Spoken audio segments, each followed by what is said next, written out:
Assalamualaikum warahmatullahi wabarakatuh.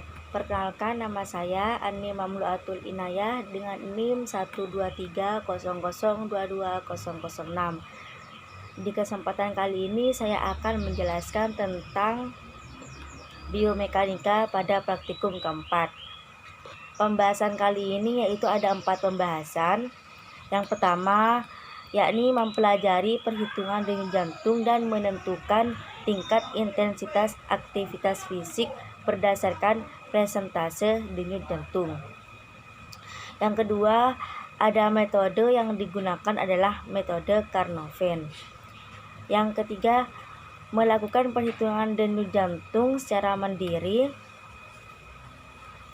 untuk menentukan denyut jantung istirahat dan denyut jantung maksimum. Kemudian dapatkan nilai zona denyut jantung Carnot. Yang terakhir, jelaskan hubungan antara denyut jantung, aktivitas dan metabolisme.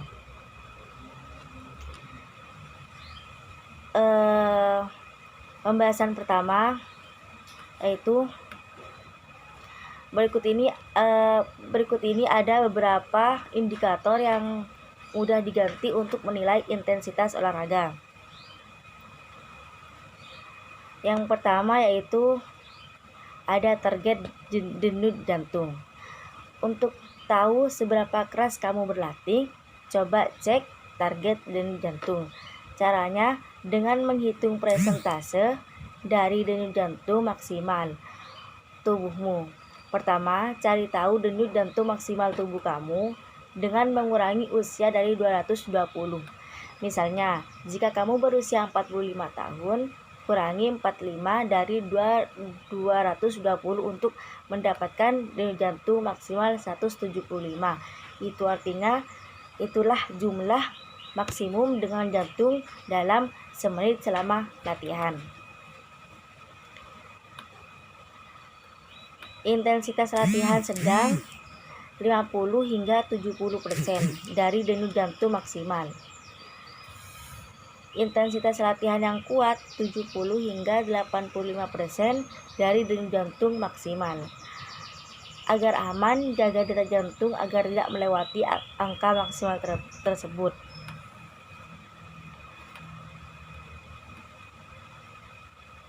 Menghitung denyut nadi per menit dengan cara 1. Setelah olahraga selama 10 menit berhenti. Kedua, letakkan 2 jari telunjuk dan tengah di bagian dalam pergelangan tangan. Hitung denyut nadi selama 15 detik. Kemudian kali 4 untuk mendapatkan denyut per menit. Gunakan denyut per menit untuk menyesuaikan seberapa keras kamu sedang berolahraga. Yang kedua ada tes bicara. Ini adalah cara paling mudah untuk mengetahui intensitas latihan. Yang pertama, aktivitas aerobik sedang. Jika masih dapat berbicara tapi tidak bisa bernyanyi sambil beraktivitas. Yang kedua, aktivitas aerobik yang intens.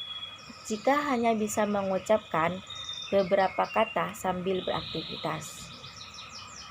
Yang ketiga, melebihi batas maksimum intens berolahraga jika tidak dapat berbicara saat aktivitas.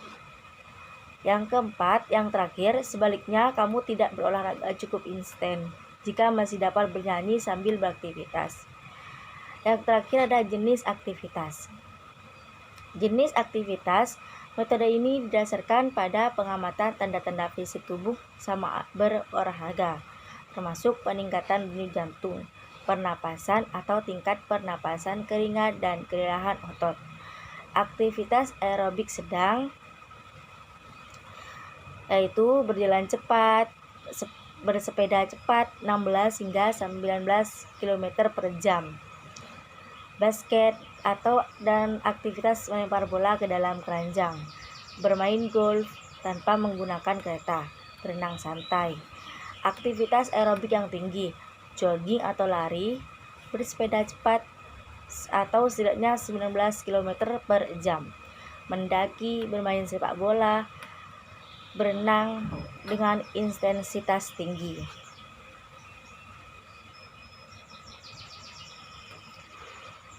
Pembahasan kedua, yakni metode yang digunakan adalah metode Carnot-Venn.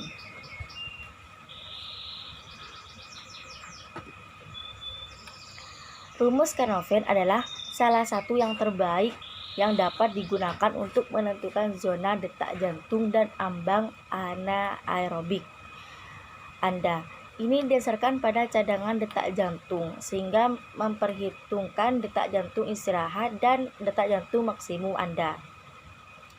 Oleh karena itu, memberikan hasil yang jauh baik daripada formula yang hanya menggunakan detak jantung maksimal. Menghitung zona detak jantung Anda menggunakan rumus Carnot-Venn sangat mudah dan hanya membutuhkan waktu beberapa menit.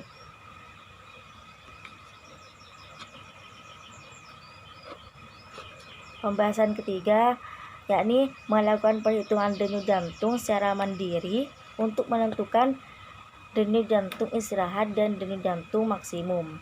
Kemudian dapatkan nilai zona denyut jantung Carnot-Venn. Untuk menggunakan rumus Carnot-Venn, perlu mengetahui detak jantung istirahat dan maksimum. Setelah perhitungan, akan memiliki zona detak jantung dan ambang anaerobik yang dapat Anda terapkan pada latihan Anda. Persyaratan: untuk menghitung zona detak jantung, Anda memerlukan 2 angka dan keterampilan matematika dasar. Yang pertama, detak jantung istirahat Anda, dan kedua, detak jantung maksimal Anda. Cadangan detak jantung. Rumus Carnot-Venn menggunakan cadangan detak jantung ini adalah angka. Untuk menghitung yang perlu Anda lakukan adalah mengurangi detak jantung istirahat dari detak jantung maksimum. Contoh, HR reserve sama dengan HR max dikurangi HR resting. Perlu menghitung angka ini karena digunakan untuk menghitung zona detak jantung. Detak jantung target. Untuk menghitung zona detak jantung yang perlu Anda lakukan adalah menambahkan detak jantung istirahat Anda ke presentasi tertentu dari cadangan detak jantung ini. Rumusnya HR target sama dengan HR reserve dikali intensitas persen sama dengan P ditambah HR resting.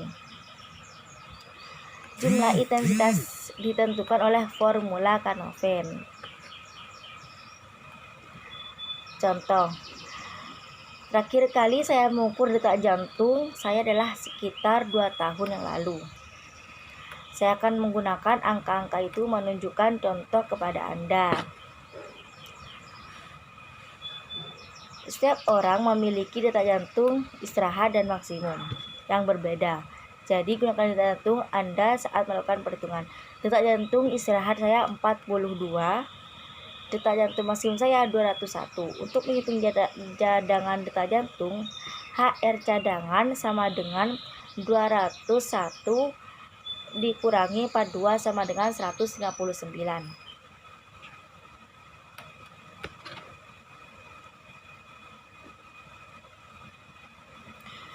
Materi yang terakhir yaitu jelaskan hubungan antara denyut jantung, aktivitas, dan metabolisme.